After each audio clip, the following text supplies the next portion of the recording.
It's 11 weeks out, and I just started seeing my coach. He's the only one that can kick my ass more than I can. More, come on.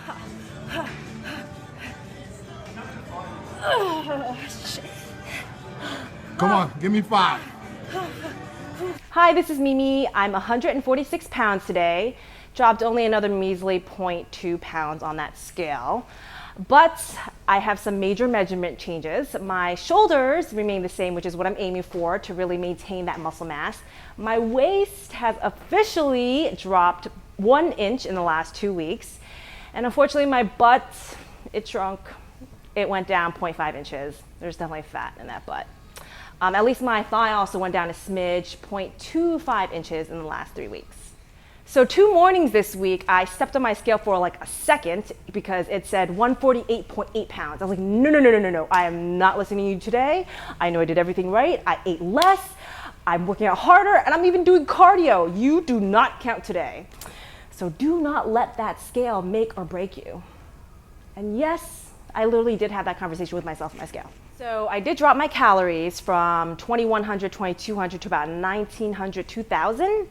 My protein is still high on the high end, 1.5 times body weight. So the only thing I've done is change my 12 ounces of chicken that's part of my dinner to 10 ounces of chicken. My carbs, it used to be a max of 150 grams, so now it's a max of 140. And definitely still eating the healthy fats to help burn fat. And I am still doing the intermittent fasting. So I'm choosing to eat 2 big meals so I can eat huge dinners like this. I am getting hungry in the middle of the day, I admit, but I'm still too lazy to pack 2 meals to work.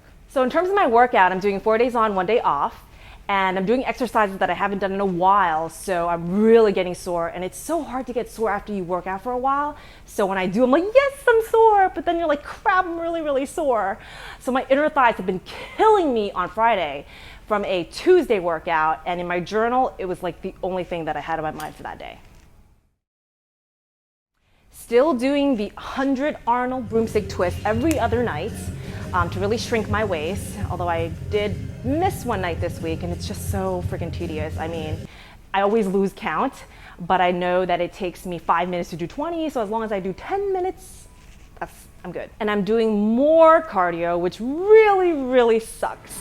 So it used to be 2 days on, 1 day off, 45 minutes, fasted, slow, steady state cardio after my workout in the morning.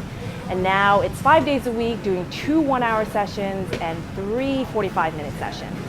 So I can literally be at the gym for about 2.5 hours before work in the morning.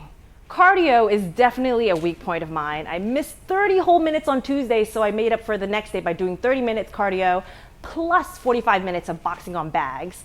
And this is me all sweaty post-workout. Boxing is definitely one of my most favorite forms of cardio. It's such a great stress reliever. I mean, you really just get to punch and kick the crap out of a bag. And it really beats my old ways of eating my stress out. Thank you to CrossFit for teaching me how to row properly. In my head right now is arms, legs, legs. It's actually a leg exercise and really great for the hands. My hams need a lot of work, so I'm incorporating kettlebell swings when I can as HIIT. So what's the best type of cardio? Slow, steady state fat burning, or HIIT high intensity interval training? They say steady state slow fat burning cardio burns more fat as fuel, and you can actually burn a lot of calories during the activity, but then you don't really burn calories afterwards because it doesn't rev your metabolism like HIIT does. True. HIIT is more effective than slow steady state cardio because you burn more calories overall and in less time. Because after you leave the gym, you're still burning calories because you revved up your metabolism and it's so much more intense. Also true. It's really an 80-20 rule because when you're training really intensely, your body can't handle that many HIIT sessions. And it's all about recovery because you make your gains when you're resting and out of the gym. But if you're not doing that much cardio, I'd totally go for HIIT. But in the overall scheme of losing fat, cardio is the last thing to consider. Yes, the last thing. Number 1 is your diet, number 2 is weight training, and number 3 is cardio. So why am I doing so much cardio? Because I am trying to drop down to the extreme low of under 10% body fat. So I still have to eat enough to maintain my intensity at the gym. So if I'm eating X amount of calories and it's slowly decreasing and I'm working out and getting more and more intense, the only thing left to manipulate is the amount of cardio. And if I'm not on track and my body fat is too high, then I'm gonna have to start doing AM and PM cardio sessions, which I'm really trying to avoid. So I started Kung Fu over a month ago with the Shaolin warrior monk at his temple, and my body adapted amazingly quickly. This is the entrance to the temple, and I usually come out drenched in sweat, but I've actually found it to be more moderate level cardio, so I'd actually rather do boxing or CrossFit. And I just don't have time to fit it in, so I had to say goodbye. Hi Mimi, ¿cómo estás? How are you doing? Don't go away. Stay with us. train harder. 阿弥陀佛. But it is a very cool experience to try out. It's smack in Soho on Broadway. So check out the links below for more on Shifu and his temple.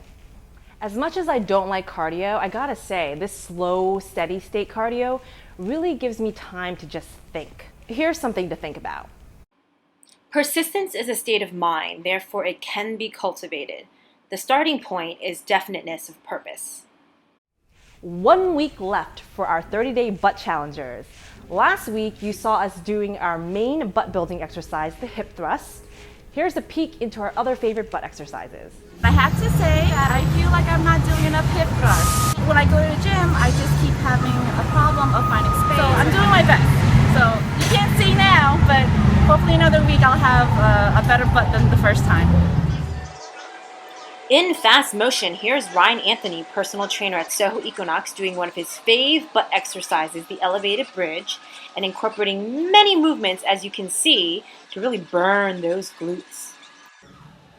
As for me, my butt shrunk in the last 3 weeks, so I'm hoping my butt will look like a better, smaller version. Check in next week as we submit our final before and after butt photos and ask you to vote. Next week is going to be all about intensity and mindset. Please subscribe and watch my other videos. Thanks for watching.